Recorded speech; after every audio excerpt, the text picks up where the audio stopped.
পুরুষ মহিলা এখানে বিষয় না। আমরা চাই যে পুরুষ প্রধানমন্ত্রী আসুক। পুরুষ মানুষের কি দিব? 17 বছর পরে ভোট দিলাম, নিজের কাছে অনেকটা আনন্দ মনে হলো। তাছাড়া পুরুষ প্রধানমন্ত্রী আসতেছে, আমাদের কাছে খুবই ভালো লাগতেছে। আর আমরা চাই যে পুরুষ প্রধানমন্ত্রী আসুক, সেই ব্যাপারে আমাদের কাছে অনেক আনন্দ। উনি তো গরিব মানুষের বহুত কিছু দিচ্ছে, আর পুরুষ মানুষের কি দিব এটা তো বলা যাচ্ছে না। সরকারের উপর নির্ভরতা, আমরা তো আশা করি ভালোই চলাবে।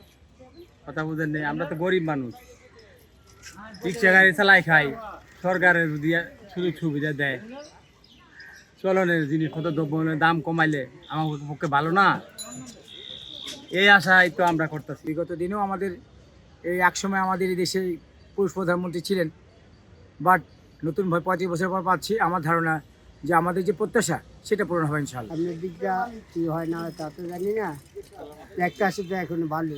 জেন্ডার ডিসক্রিমিনেশন করতে চাই না, পুরুষ বা মহিলা বলে কথা না। আমরা যোগ্য নেতৃত্ব আনতে পেরেছি, জনগণ স্বতঃস্ফূর্তভাবে নির্বাচিত করেছে, আমরা এতেই আনন্দিত। এর বেশি কিছু না, পুরুষ মহিলা এখানে বিষয় না।